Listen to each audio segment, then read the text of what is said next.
My wife kept talking about her work husband and how funny he was. She said it was just a joke. A month later, I caught them having romantic dinner on our anniversary. I filed for divorce the next day and sold the house she loved without telling her. She was shocked when she had to move out within a week. But before I begin, please like and subscribe to the channel. And we'd love to hear which part of the world are you joining us from. Let us know. Now let's dive into today's story. Patrick Calder's eyes opened at 5:47 a.m., 3 minutes before his alarm. He stared at the ceiling fan, watching the blades cut slow circles through the darkness. The pattern never changed. Wake, rise, function. Outside, the lake waited just beyond the window, breathing its cold morning breath across the water. He slipped from bed without disturbing Cheryl. Her breathing was steady, deep, the kind of sleep that came easy to people with clear consciences. Patrick padded barefoot across the hardwood, feeling the grain beneath his feet, the slight give where the floor settled over time. Every creak had a story. He knew them all. The kitchen was his sanctuary in these early hours. He filled the coffee maker with water from the tap, measured ground with the precision he brought to everything. While the machine hissed and gurgled, he stood at the back door and watched the lake emerge from night into morning. Gray became blue. Darkness became definition. The water held secrets, but it never lied about what it was. Cedar Ridge, Wisconsin was the kind of town where people still waved when they passed on the road, where the hardware store owner knew your name and your father's name before that. Patrick had grown up here, left for college, and returned because some places fit you like a worn coat. Comfortable. Necessary. He took his coffee black, standing at the counter, scrolling through their joint bank account on his phone. Numbers told the truth when words wouldn't. Deposits, withdrawals, the ebb and flow of two lives running parallel. Nothing unusual. Not yet. The hinge on a back door had been catching for a week. Patrick set down his coffee and retrieved his toolbox from the garage, working in the quiet morning light. The screwdriver felt right in his hand, solid, purposeful. 3 turns on each screw, a drop of oil on the pin, test the swing. Smooth now. Fixed. His father had taught him that. Fix what you can control. Prepare for what you can't. Patrick heard Cheryl before he saw her. The soft pad of her feet, the rustle of fabric, the click of a light switch. When he turned, she was standing in the kitchen doorway, already dressed for work. She wore the blue blouse he'd bought her last Christmas, and that perfume she saved for important days. Sharp and sweet, like fruit on the edge of turning. "You're up early," he said, returning the toolbox to its place. Big presentation. She moved to the counter, poured cereal into a bowl with careful precision. Wanted to get a head start. Patrick nodded, refilling his coffee. They moved around each other with the practiced ease of 10 years. She reached for the milk as he stepped aside. He grabbed a spoon from the drawer she'd just closed. A choreography so familiar it felt like breathing. "Oh," Cheryl said, her voice bright, almost too bright. "You would love him." Patrick looked up from his coffee. "Who?" "Trevor. From work." She laughed, high and quick. "He's hilarious. We've been calling each other work husband and work wife. You know, like a joke." The phrase hung in the air between them like smoke. Work husband. Patrick took a sip of coffee, let the heat burn down his throat. "That's what you call each other?" "It's just a joke, Patrick. Relax." Cheryl waved her spoon dismissively. "Everyone at the office does it. It's harmless fun." He said nothing. He often said nothing when the important word arrived. His father's voice echoed in his memory. "When something smells wrong, boy, you don't keep breathing it in. You stop. You measure the room." Patrick stored the phrase away in the careful catalog he kept. "Work husband. Just a joke. Relax." Cheryl finished her cereal, rinsed the bowl, kissed him on the cheek with lips that tasted like strawberries and milk. "I might be late tonight. Trevor and I are working on the quarterly reports." "Drive safe," Patrick said. The door closed. The house settled into silence. Patrick stood at the sink, watching her car disappear down the gravel drive, dust rising in small clouds behind the tires. Just a joke. He'd heard that before, in different contexts from different people. His college roommate had said that before he flunked out.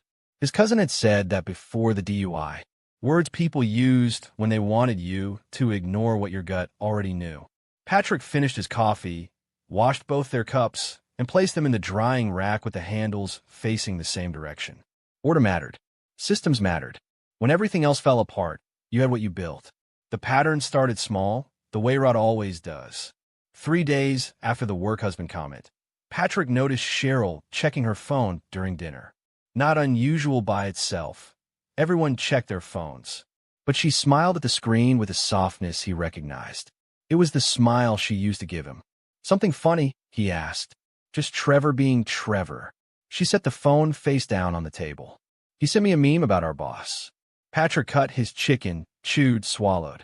"What does Trevor do?" "Sales.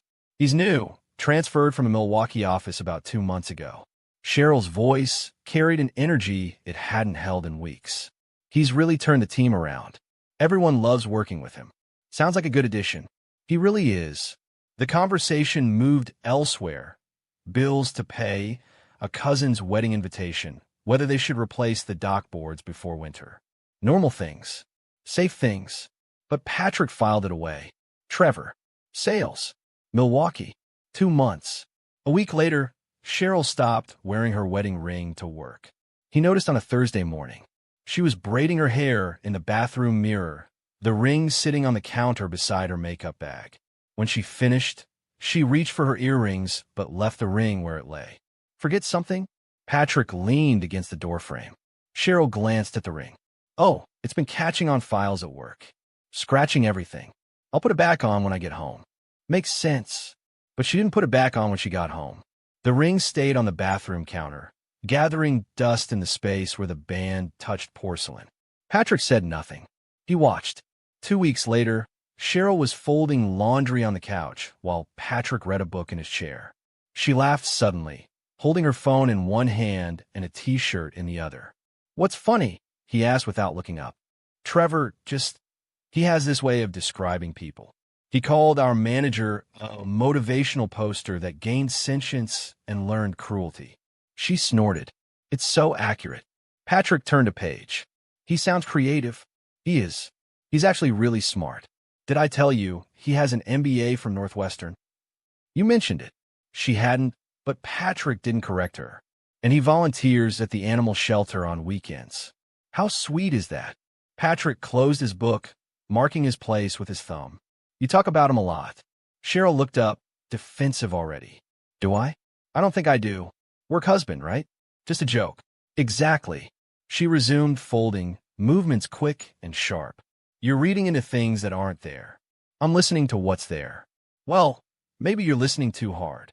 The silence that followed felt different than their usual quiet. It had edges. Patrick returned to his book, but the words blurred together.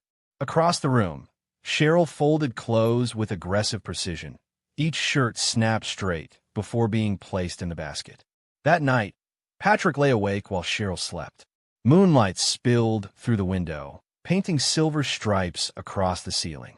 He thought about the ring on the bathroom counter, the phone calls that ended when he entered rooms, the way she'd stopped asking about his day. Small things, but small things built into big truths. His father had owned a construction company. Patrick grew up watching him frame houses, pour foundations, sweat through Wisconsin summers, turning blueprints into reality. One afternoon, when Patrick was 16, they'd been inspecting a foundation that looked perfect from the outside. "See this crack?" His father had pointed to a hairline fracture in the concrete. "Barely visible. Most people wouldn't notice it. But water will find it. Ice will expand it. In 5 years, this whole corner will need to be torn out and repoured. Can't we just seal it?" "We could, but that's putting a bandage on a bullet wound. Sometimes you need to acknowledge the damage and start over." Patrick had helped them jackhammer that corner. It took 2 days of hard work, but the new foundation held.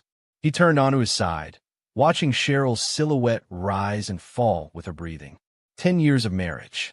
A decade of mornings and nights, of inside jokes and shared meals, of building something he thought was solid. But he felt the crack forming, and he knew where water would go. The kitchen calendar hung on the wall beside the refrigerator, every date marked in Cheryl's precise handwriting. Doctor appointments, oil changes, birthdays, And there, circled in red with a star drawn beside it, their 10th anniversary. October 17th. Patrick had planned for this date for months. He'd made reservations at the Lakeview Inn, a quiet place with good food and better views, where they could watch the sunset over the water and remember why they'd chosen each other in the first place. He'd bought a bracelet, sterling silver with a small opal, her birthstone, that she'd admired in a shop window last spring but insisted was too expensive. 10 years deserved to be celebrated. 10 years meant something. The night before their anniversary, Patrick sat at his desk in the small office off the living room, reviewing their finances. It was something he did monthly, keeping track of investments, retirement accounts, the slow accumulation of security. Numbers didn't lie. They didn't make jokes or call people by names that didn't belong to them. He clicked through their joint checking account.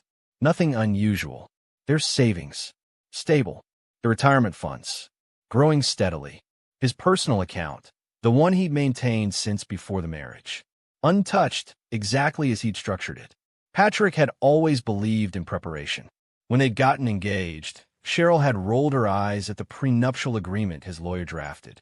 "This is so unromantic," she'd said, flipping through the pages. "What? You don't trust me?" "It's not about trust. It's about being responsible. It's about planning for failure. It's about planning for reality." She'd signed it anyway, laughing it off as one of his quirks. Patrick the planner. Patrick the pragmatist. Patrick who needed everything organized and documented and secured. Now, sitting in the quiet office with only the desk lamp burning, Patrick opened the document again. He read through each clause with fresh eyes, seeing the careful language his lawyer had constructed. The house, purchased before their marriage and held in an LLC Patrick had formed for tax purposes, remained his property. Cheryl had rights to any appreciation in value during the marriage, but the asset itself was protected. At the time, it had seemed like standard practice. Now it seemed like foresight. Patrick closed the laptop and leaned back in his chair. Through the window, he could see the lake, dark and quiet under the stars. Somewhere out there, fish moved through cold water, following patterns set by instinct and necessity. They didn't second-guess. They didn't rationalize. They simply were. From the bedroom, he heard Cheryl's phone buzz. Once, twice, 3 times in quick succession. The sound that meant messages, not calls. The sound that had been happening more and more after she thought he was asleep. Patrick stood and walked to the bedroom doorway. Cheryl lay on her side, phone screen glowing in her hands, her face lit with that soft smile again. She was typing quickly, deleting, retyping. The kind of care you took when words mattered. "It's late," Patrick said from the doorway. Cheryl startled, nearly dropping the phone. "God, you scared me." "Sorry. Just heading to bed." She locked the screen quickly. "Yeah, me too. Just checking tomorrow's schedule." "Right. The big project." "Exactly." She placed the phone on the nightstand, face down. "I might be late tomorrow. I know it's our anniversary, but this deadline is insane." Patrick stood very still. "Late? Maybe. I'll try to wrap up early, but I can't promise anything. I made reservations at the Lakeview Inn. 7 o'clock. Cheryl's face did something complicated. "Oh, I forgot you'd. Can we push it back? Or maybe do something this weekend instead? It's our 10th anniversary." "I know, and I'm sorry, but work is work. You understand, right?" Patrick understood many things in that moment. He understood that his wife had just chosen a work project over their anniversary. He understood that her phone had buzzed 3 times with messages she didn't want him to see. He understood that the wedding ring still sat on the bathroom counter, gathering dust. Most of all, he understood that cracks didn't heal themselves. "Sure," he said. "We can do it this weekend." Cheryl's relief was visible. "Thank you. You're the best." She reached for him, pulling him down for a kiss that felt obligatory, mechanical. Patrick returned it with the same energy, then climbed into bed beside her. She turned away, curling into her pillow, and within minutes her breathing deepened into sleep. Patrick stared at the ceiling. The fan turned its slow circles. In the darkness, he made decisions with the cold clarity that came when emotion finally stepped aside for fact. He would not cancel the reservation. He would go to that restaurant tomorrow night, but not with his wife. He would go to find the truth. And when he found it, because he would find it, he would act with the same precision he brought to fixing hinges and reviewing finances and building foundations that lasted. Some things could be sealed and saved. Others needed to be torn out and replaced. Patrick knew which category this fell into now. Tomorrow would bring clarity. Tomorrow would bring endings. Tomorrow, the lake would still be there, honest and gray-blue, reflecting back exactly what you gave it. You just needed to survive until morning. October 17th dawned gray and cold, the kind of autumn day that promised rain but never quite delivered. Patrick woke at his usual time, made his usual coffee, and went through his usual routines with unusual calm. Cheryl left early, kissing him on the cheek and promising to text when she knew what time she'd be done. "I'll try my best to make it work," she'd said, already halfway out the door. "I know you will." Patrick spent the morning completing tasks with methodical precision. He changed the oil in his truck. He cleaned the garage. He transferred files from their shared computer to an encrypted external drive.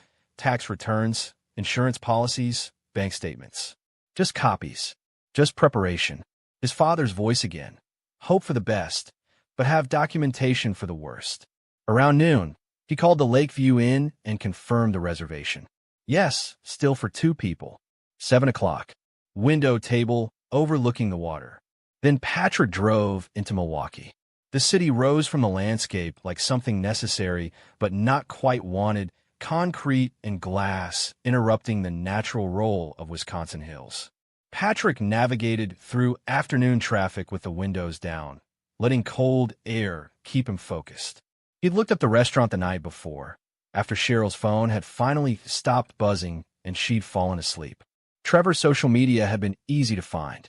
People shared too much these days, tagged themselves in places, documented every meal. 3 weeks ago, Trevor had posted a photo of a pasta dish with the location tagged, Rossetti's, an Italian place along the Milwaukee River, known for romantic ambience and discretion. Patrick drove past it twice, studying the layout. Valet parking in front, large windows facing the river walk, warm lighting that would be perfect for an intimate dinner. The kind of place where you took someone you wanted to impress. He parked 3 blocks away and walked, hands in his pockets, looking like any other person out for an evening stroll. The temperature had dropped with the sun, and his breath misted in the air. Along the river, couples walked hand in hand, and somewhere a street musician played guitar, the notes carrying on the cold breeze. Patrick checked his watch. 6:47 p.m.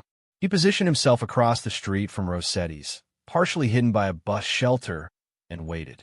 At 6:52, a silver sedan pulled up to the valet. The driver's door opened, and Cheryl stepped out. She wore the black dress, the one Patrick had bought her for his company's holiday party 2 years ago, the one that made him unable to focus on conversations because he kept looking at her. She'd pulled her hair back, revealing the earrings he'd given her for her birthday. And on her left hand, catching the light from the restaurant windows, was her wedding ring. Put back on for this. Patrick's chest tightened, but his hands stayed steady. He pulled out his phone and took photos. Click. Cheryl handing her keys to the valet. Click. Cheryl checking her reflection in the restaurant window. Click.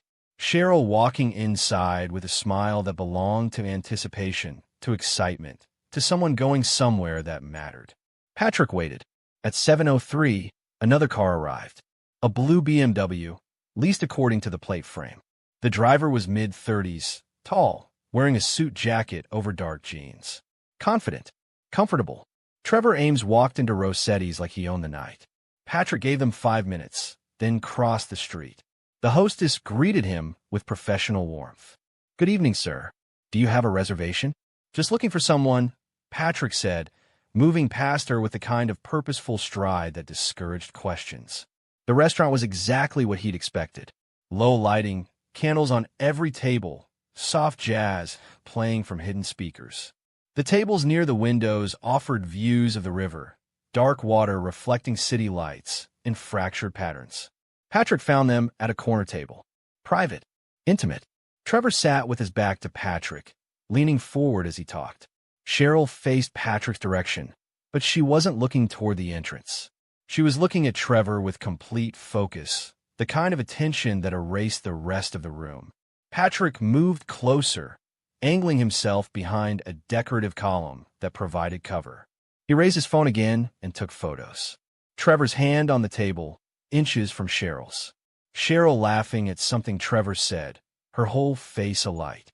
The wine glasses, the candles, the intimacy that needed no physical contact to be completely clear. A waiter approached their table with menus. Patrick zoomed in, capturing the timestamp on his phone's display. 7:14 p.m. October 17th, their 10th anniversary. He took one more photo, wide angle, showing both of them framed in the warm glow of the restaurant. And then he left. Outside, the cold air hit him like a slap. Patrick walked back to his truck with measured steps, not running, not hurrying, just moving with the certainty of someone who had confirmed what he needed to know. His phone held the evidence, the truth. The crack in the foundation had become a chasm. He sat in his truck for a long moment, engine running, heat beginning to fill the cab. Across the city, his wife was having a romantic anniversary dinner with another man. She was wearing the dress he'd bought her, the earrings he'd given her, the wedding ring she'd stopped wearing to work. She was celebrating 10 years of marriage by betraying it completely. Patrick's hands gripped the steering wheel, not shaking, not trembling, just holding on to something solid while his world restructured itself around a new reality. He'd expected this. Some part of him had known since the moment she'd said work husband with that too bright laugh. But knowing and confirming were different animals. One lived in suspicion. The other lived in fact. Patrick pulled out his phone and scrolled through the photos. Clear, undeniable. He uploaded them to his encrypted cloud storage, backed them up to the external drive in his glove compartment, and sent copies to his personal email. Documentation. Then he drove home. The house was dark when he arrived. Empty. Waiting. Patrick didn't turn on the lights. He sat at the kitchen table in the darkness and thought about foundations, about cracks, about the moment when you stopped trying to seal something and started preparing to rebuild. His father had died 5 years ago, sudden heart attack, gone before the ambulance arrived. But his lessons remained. You can love something and still let it go when it's broken beyond repair. That's not giving up. That's knowing when to save your strength for what comes next. At 11:43 p.m., headlights swept across the kitchen window. Cheryl's car in the driveway. Engine cutting off, door closing with a soft thump. Patrick sat, very still, watching her silhouette approach through the window in the door. The door opened. Cheryl froze when she saw him sitting there. Patrick, her voice carried artificial surprise. I didn't think you'd still be up. Happy anniversary, he said. The words hung between them like an accusation, which they were. Cheryl's face did something complicated in the shadows, guilt and fear and the rapid calculation of lies that might work. I texted you, she said, closing the door behind her. Didn't you get it? The project ran so late, and then... You're wearing the black dress. She looked down as if just noticing. This? I had to look professional for the presentation, and your wedding ring. Cheryl's hand moved to the ring instinctively, covering it. Patrick, what's going on? He slid his phone across the table. It spun in the darkness, screen glowing, displaying the first photo. Cheryl in front of Rossetti's, smiling, excited, ready for her evening. Cheryl's face drained of color. Even in the dim light, Patrick could see it happen. It's not what you think, she said, voice rising. We were just talking about work. The restaurant was convenient, and Patrick swiped to the next photo. The two of them at the table, leaning close, intimate. On our anniversary, he said, you planned a romantic dinner with another man. On the day we were supposed to celebrate 10 years. It wasn't romantic. It was just dinner. Don't. The single word cut through her attempts at explanation. Patrick stood, moving to the window, looking out at the lake. Behind him, he heard Cheryl crying. Soft, broken sounds that might have moved him a month ago. A week ago. Tonight, they sounded like soundtrack to a decision already made. I'm lonely, Patrick. Her voice shook. You're always so calm, so controlled. Nothing ever touches you. Trevor makes me feel alive. He makes me feel seen. I see you, Patrick said, still facing the window. I saw you lying for weeks. I saw you stop wearing a ring. I saw you choosing him tonight over us. It was one dinner.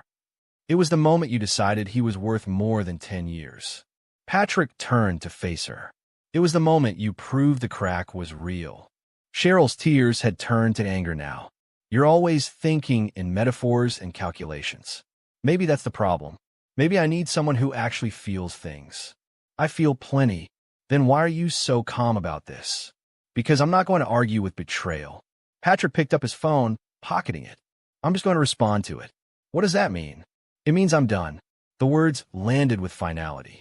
Cheryl stared at him, mascara streaking her face, wedding ring catching light from the window.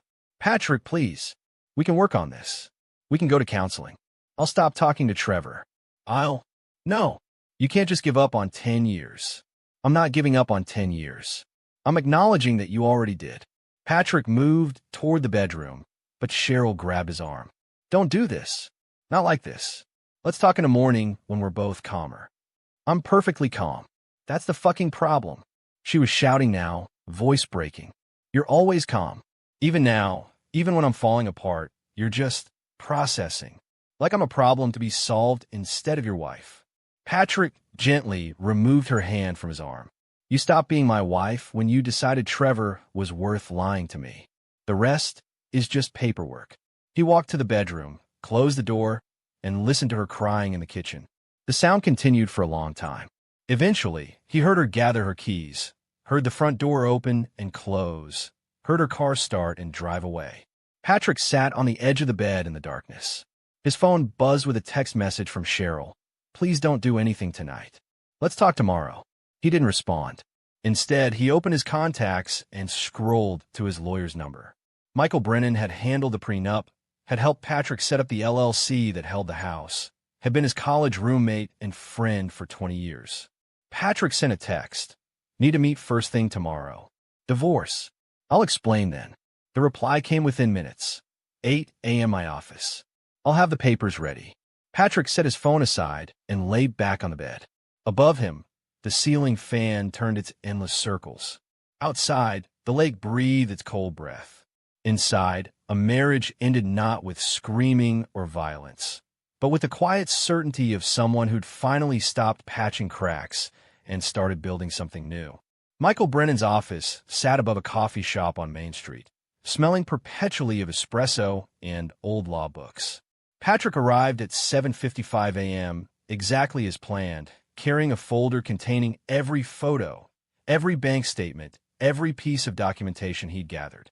Michael looked exhausted when he opened the door, still holding his first coffee of the day. He'd clearly been at the office since early morning, preparing. Sit, Michael said, gesturing to the chair across from his desk. Tell me everything. Patrick did. No emotion. Just facts. The timeline, the pattern of behavior, the anniversary dinner. He pulled out his phone and showed Michael the photos. Each one time-stamped, clear, undeniable. Michael studied them with a lawyer's clinical eye. Jesus, Patrick. I'm sorry. Don't be sorry.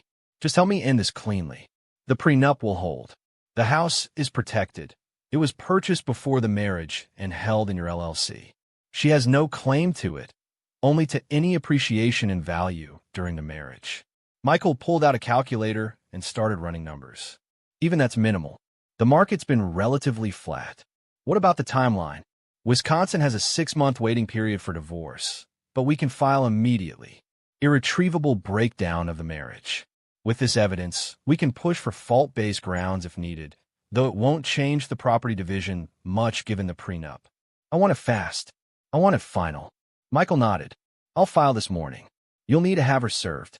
I'd recommend doing it at work, neutral territory, witnesses present. No, I'll handle notification myself. Patrick, I'll handle it. Michael sighed, but didn't argue. He'd known Patrick long enough to recognize immovable resolve. Okay, I'll have everything drawn up by end of day. You'll need to sign, then we serve her.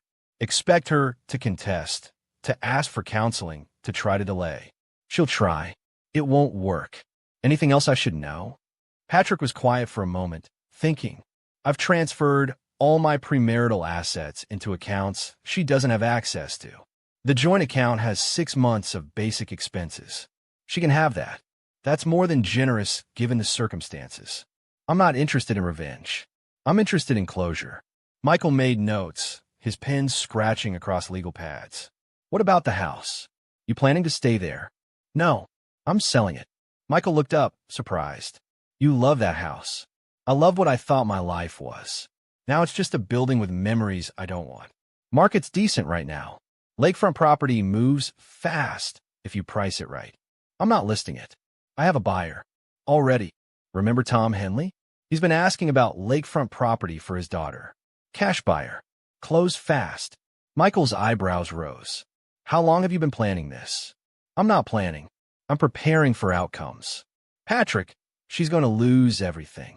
The house, the marriage, her stability. That's what happens when you betray someone who gave you a decade of loyalty. Patrick's voice was flat, factual. I didn't create these consequences. She did. Michael leaned back in his chair, studying his friend. You're really not going to forgive her, are you? Would you? Probably not. But most people at least consider it. I'm not most people. They spent the next 2 hours reviewing documents, signing papers, building the legal framework for dissolution. Patrick read every word, asked clarifying questions, ensured he understood every clause and implication. By the time they finished, his signature decorated a dozen pages.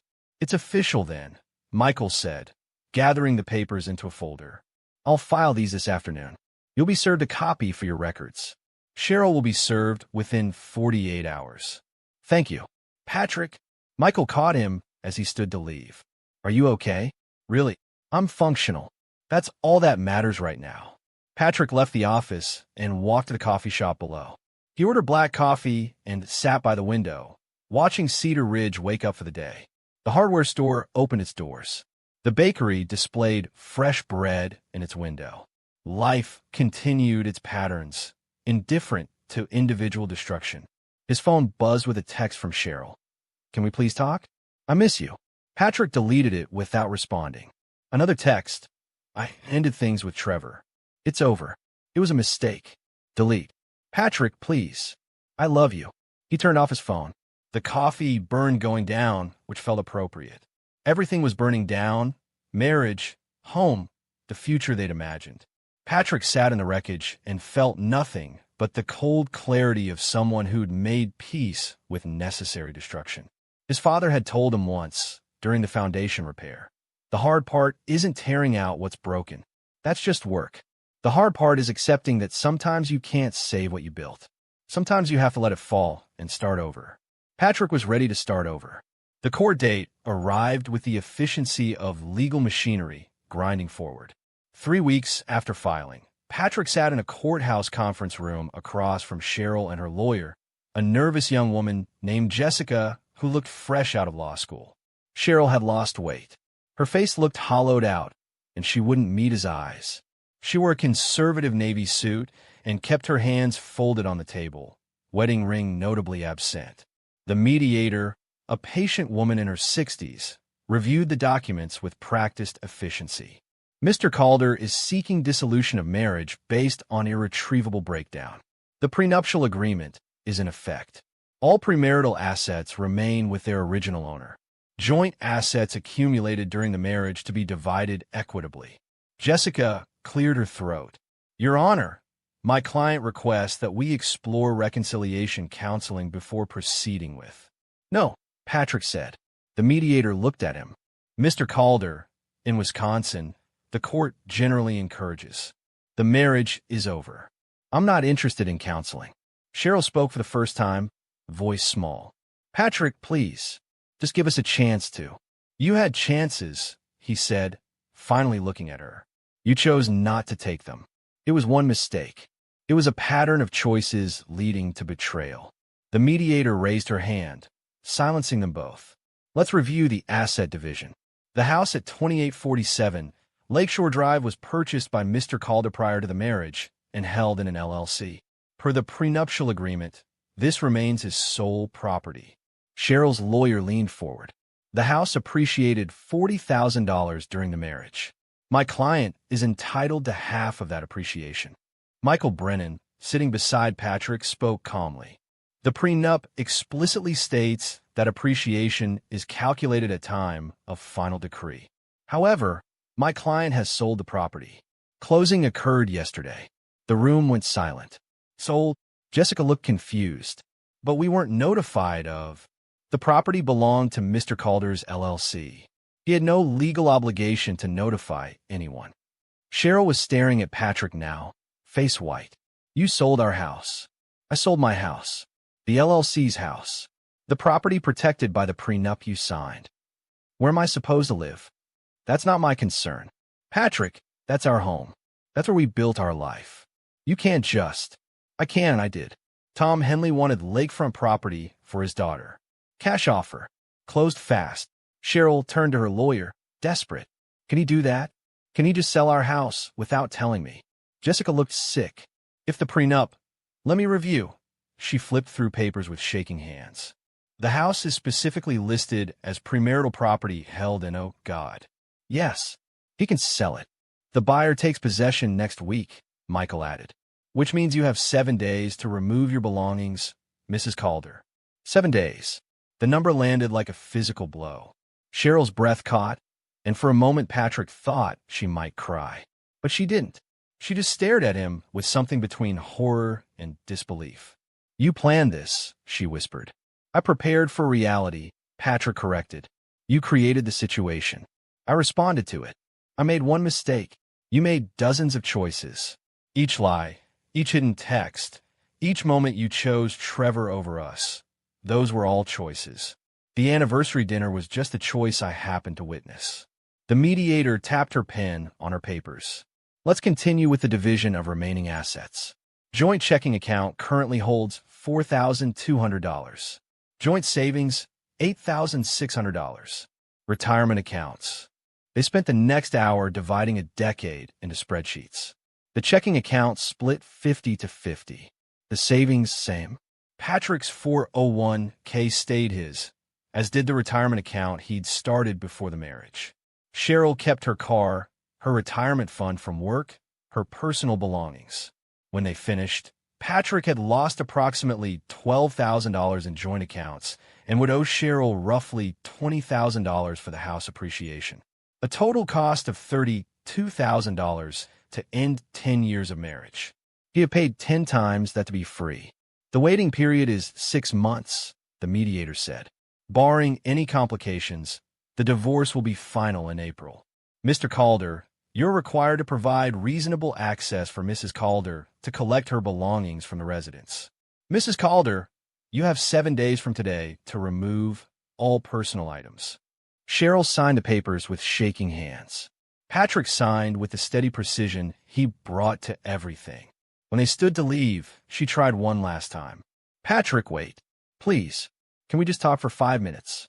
Everything that needed to be said was in those photos, he replied. And everything that needs to happen now is in these documents. I miss you. You missed the security you destroyed. That's not fair. Neither is planning a romantic dinner with another man on your wedding anniversary. He left her standing there in the courthouse hallway, watching him walk away. Michael caught up with him at the exit. That was brutal, Michael said quietly. That was fair. She's devastated. So was I when I saw her with him. I just processed it differently. They stood on the courthouse steps, cold November wind cutting through their coats. Cedar Ridge spread out below them, small and familiar and suddenly feeling temporary. What now? Michael asked.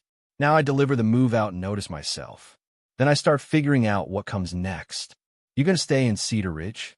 Patrick looked out at the town, at the lake visible in the distance, at the life he'd built that no longer fit. I don't know yet, but I'm not making decisions based on fear or anger. I'm making them based on what serves the life I want to build, which is one where the foundation is solid. Patrick drove to Cheryl's temporary apartment 3 days later. She'd been staying with a friend since the confrontation, but the friend was clearly reaching the end of her patience with a heartbroken guest who cried at unpredictable intervals. The apartment complex was generic, one of those places where young professionals and divorced people landed temporarily. Patrick parked and carried the envelope up to Unit 2B. Cheryl answered on the second knock. She looked worse than she had in court. Hair unwashed, sweatpants, no makeup. Behind her, the apartment was chaos. Boxes half-packed, clothes piled on furniture, the kind of mess that happened when someone's life fell apart faster than they could organize it. "Patrick," she said, surprise and hope mixing in her voice. "Did you come to? I came to give you this." He held out the envelope. "Official notice. 7 days to collect your belongings from the house. After that, anything remaining becomes property of the new owner." The hope died in her eyes. She took the envelope but didn't open it. 7 days. Yes, that's not enough time. It's what the buyer agreed to. You should start packing. Cheryl laughed, hollow and broken. Start packing, right?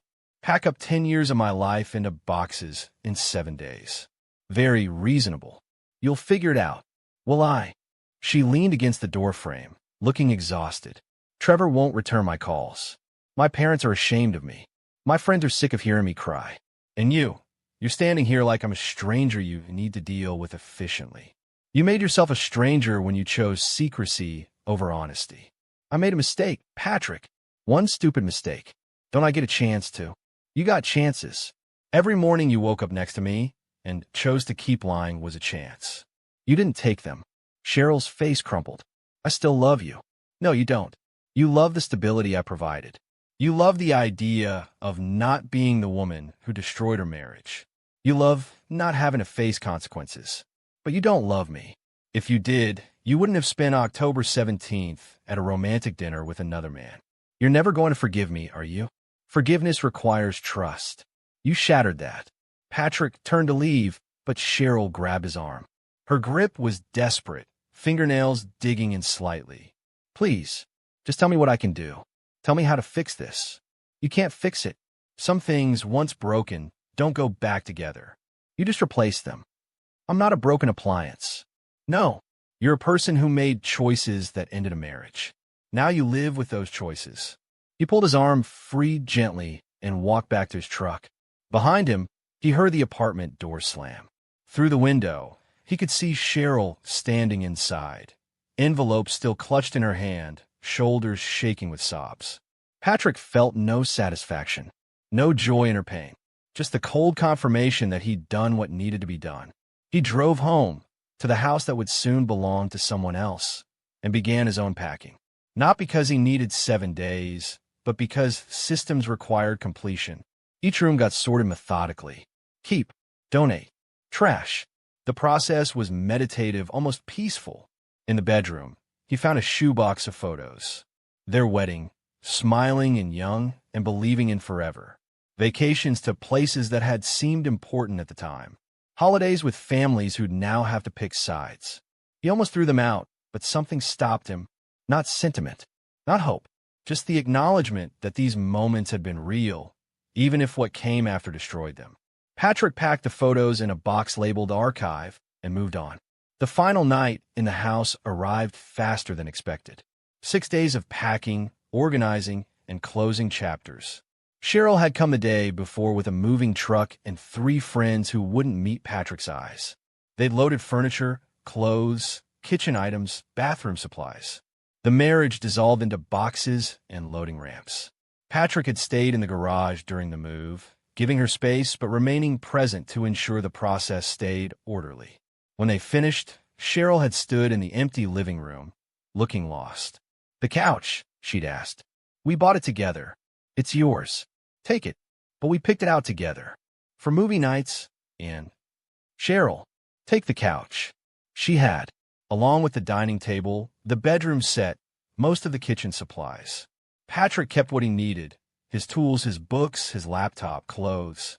The essentials. Everything else was just weight. Now, on his final night, the house echoed with emptiness. Patrick walked through each room slowly, saying goodbye to a life that no longer fit. The living room where they'd hosted dinners and game nights. The kitchen where they'd cooked together on Sunday mornings. The bedroom where they'd made love and made plans and made the mistake of thinking tomorrow was guaranteed. In the office, Patrick paused. The desk remained, too heavy for Cheryl to move alone. He'd leave it for Tom's daughter, along with a note explaining which drawer stuck and how to fix it. He ended his tour on the back deck, looking out at the lake. November had stripped the trees bare, leaving the view unobstructed. Water, sky, horizon. Simple geometry. Honest.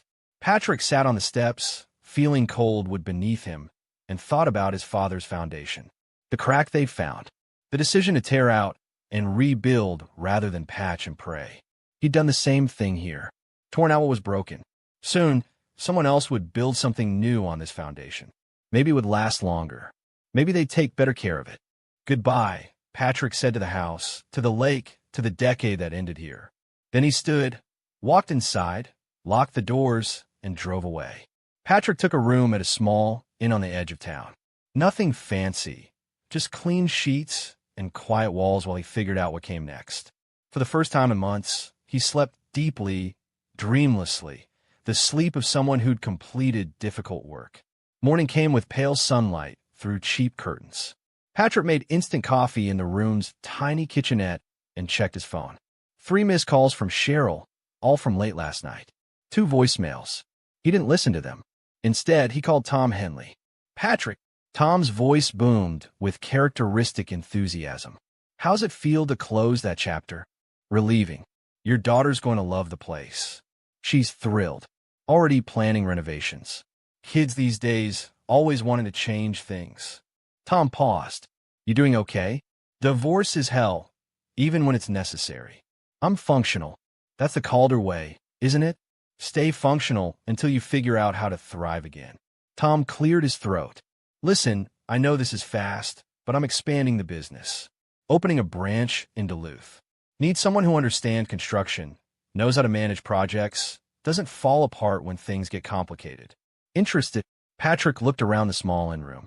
Everything he owned fit in his truck. Nothing tied him to Cedar Ridge anymore. The job, the house, the marriage all severed. Free. I'll think about it, he said. Good. Take your time. Offer stands whenever you're ready. After they hung up, Patrick drove to the one place that had never disappointed him. The public access point on the lake, the same spot where his father had taught him to fish, where he'd proposed to Cheryl, where every major moment in his life had somehow circled back to water. He parked and walked to the edge, looking out at the gray expanse. Ice was forming at the edges, winter claiming the lake inch by inch. By January, it would be solid. People would drive trucks on it, drill holes for fishing, trust the ice to hold them. Patrick understood that trust. You tested it. You respected it. And when it cracked, you got off immediately. His phone buzzed. A text from Michael. Papers filed. You're officially separated. 6 months to final decree. Congratulations? Patrick typed back. Thank you for everything. Another text appeared, this one from Cheryl's number. I know you won't read this, but I need to say it. I'm sorry. I'm so fucking sorry. I destroyed the best thing in my life, and I don't know how to live with that. I don't expect forgiveness. I just need you to know that I finally understand what I lost. Patrick read it twice. Then he deleted it and blocked her number. Some people thought that was cruel. Patrick called it necessary. Cheryl needed to process her choices without hoping he'd soften. He needed to build his future without her pain pulling him backward. They were done. Officially, legally, emotionally. Done. Patrick stood by the lake for a long time, watching light change on water, feeling cold wind bite his face. He thought about Duluth, about new beginnings, about foundations he hadn't built yet, but could. His father's voice came to him one last time. The lake doesn't lie, boy. It shows you exactly what you bring to it. Calm or storm, clear or murky, it just reflects back. Patrick looked at his reflection in the water. Tired but steady. Hurt but functional. Changed but not destroyed. He could work with that. Turning away from the lake, Patrick walked back to his truck. He had calls to make, decisions to finalize, a future to construct. The past was boxed and archived. The present was temporary rooms and instant coffee. But the future? The future was unwritten, and for the first time in months, that felt like possibility instead of threat.